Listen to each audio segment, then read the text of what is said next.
I don't believe anyone has lied under oath before Congress as many times as Alejandro Mayorkas. Facebook's Mark Zuckerberg claims he was pressured by the White House to censor content related to COVID-19 during the pandemic. Isn't the rule that if you lie under oath at Congress, you go to jail?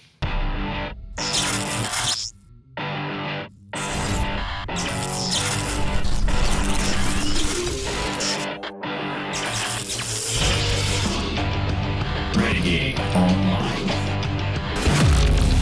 Because there was another story I did want to get to in a little bit, but one of the things I wanted to ask Ron about, we had this whole thing today. Mark Zuckerberg of Meta, Facebook formerly, still Facebook, but now the company's called Meta because Meta was a cool word that year, and they had to change. And an incredible business development. Yeah. I mean, they really,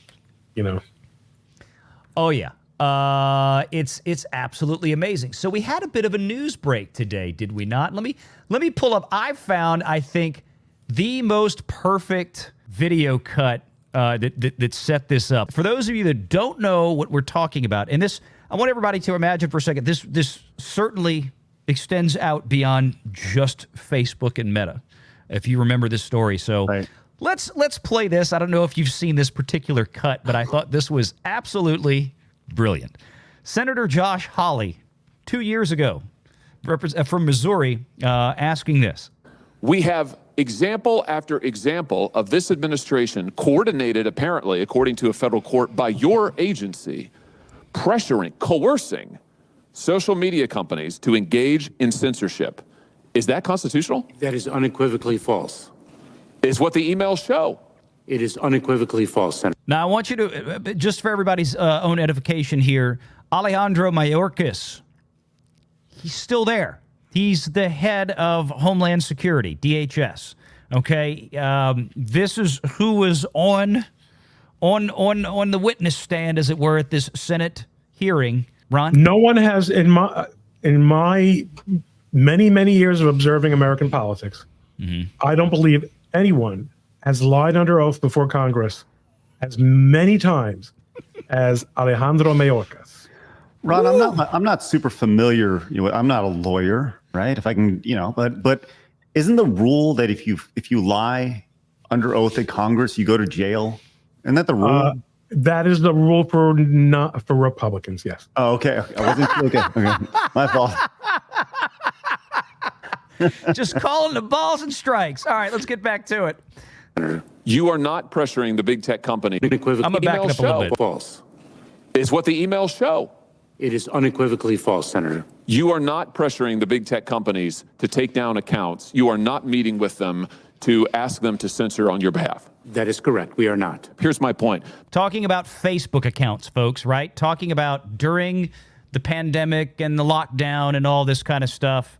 Talking about how Facebook or Senator Hawley saying that, were you asking him, was he pressuring Facebook and other companies to censor posts, to block accounts and all this kind of stuff? And Mayorkas is saying unequivocally, no. Mr. Secretary, it has been established for years in this country, as you very well know, because you're a lawyer, that the federal government may not use private third parties to engage in activities that are unconstitutional. That's exactly what you and this administration are doing. You are leveraging private companies to carry out censorship on your behalf. It's dystopian, but worse than that, it's unconstitutional. It's also false. Turn now to a story breaking overnight. Facebook's Mark Zuckerberg claims he was pressured by the White House to censor content related to COVID-19 during the pandemic. Aaron Katursky joins us now with details. Aaron, good morning. Good morning to you, Whit. For years, critics have taken aim at Facebook for silencing views that challenge the general consensus in the medical community, especially about the origin of COVID-19. Now, Facebook's founder surprisingly says they're right. He bowed to pressure from the Biden administration to censor content. The Facebook founder issuing a letter to the House Judiciary Committee that said senior administration officials pushed the social media platform to censor posts about COVID-19 and expressed a lot of frustration when the company resisted. Zuckerberg saying, "I believe the government pressure was wrong, and I regret that we were not more outspoken about it." Adding, "I feel strongly that we should not compromise our content standards due to pressure from any administration in either direction, and we're ready to push back if something like this happens again." House Judiciary Committee Chairman Jim Jordan celebrating the letter, calling it a big win for free speech. Oops. Tell us something we knew without, a few years too late, right? The Supreme Court punted on this. Yeah. In the Missouri versus Biden case, as it was known before the last iteration, they found a rather far-fetched standing argument as a way to avoid ruling on it. It was a real disappointment. That was the case I thought that was really going to make a difference, and we had a companion case that was also in neutral at the time, waiting to see how that would go. The one for D.C. Drano, that's O'Handley versus California. They blew it. They absolutely dropped the ball, and it's a tragedy because this is a huge problem. But Mayorkas is a truly contemptible character. Yeah. And there's no accountability. I don't really know why. I've been asked more than once, why did Zuckerberg come out with this? What's the benefit? Is it some kind of psyop? Is it really to make us think the opposite? Is it to put our face in? I think the coast is clear because that case is over. We're coming up to Labor Day. The political campaigns really begin now. Mm-hmm. There's going to be a lot of controversy over what is being censored, and there is censorship.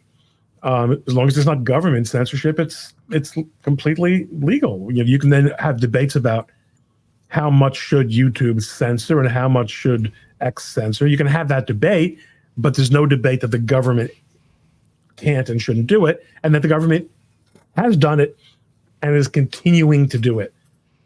That's a real problem. It's a real problem. It is, and this is the lawsuit I think you're referring to here, or to try to put before the Supreme Court, because Louisiana, of course, was involved as well, with Governor Jeff Landry. And my question is, could they ask the Supreme Court now to revisit? Is that possible? I don't know. No, because the Supreme Court decision didn't go to the merits. There was really no evidentiary problem with the case. They won in Texas and they won in the Fifth Circuit.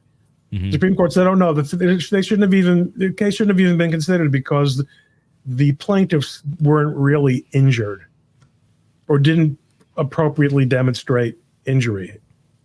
Wait, so and just for my clarity, because I'm a dum-dum here, when you say the plaintiff, who exactly are you speaking of in that case?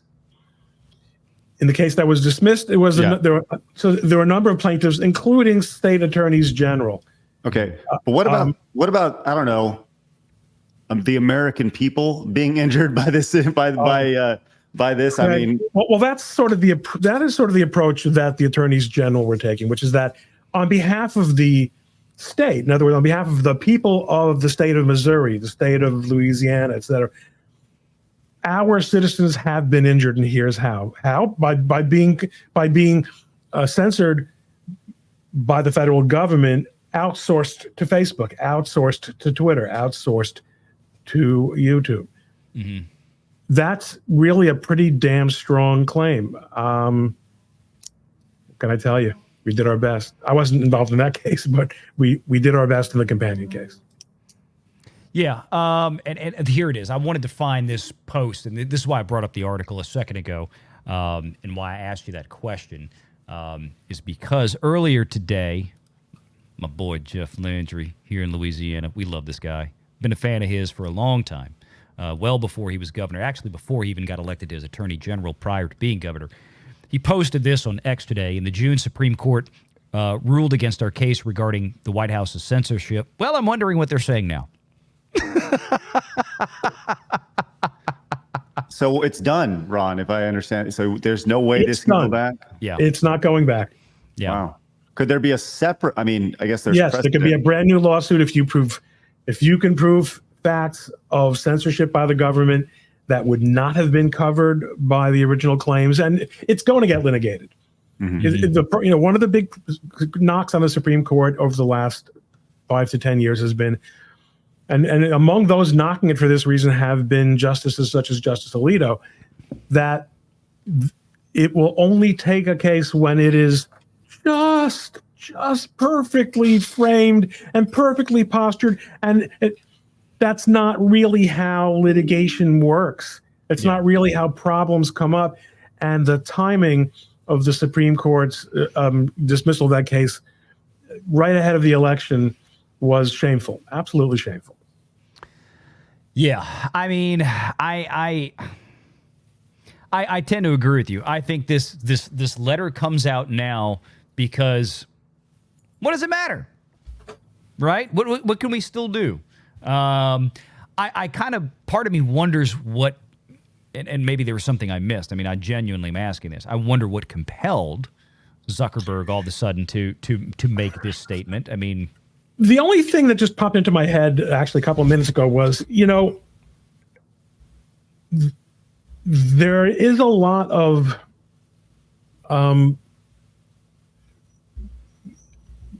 action going on in this space. You have the whole Telegram thing. Yeah, I was going to ask you about that too. Telegraph. Going back to my childhood. Yeah. The whole Telegram thing. And people are, battle lines are being drawn. And remember, WhatsApp, unlike Telegram, in WhatsApp, which is owned by Facebook, all chats are, we're told, end-to-end encrypted.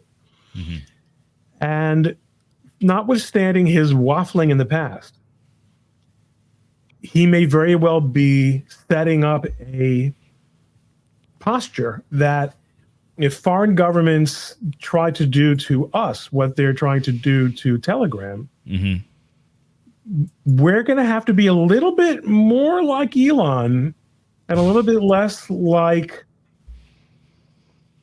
YouTube. At least right now. Yeah. And there doesn't seem to be any real downside to it. So, that's just my wild speculation. And I actually am going to have to bow out and let you guys get to your gamer talk. Make sure you're subscribed to Valiant Renegade and join us every Sunday at 6 p.m. Eastern for the live show.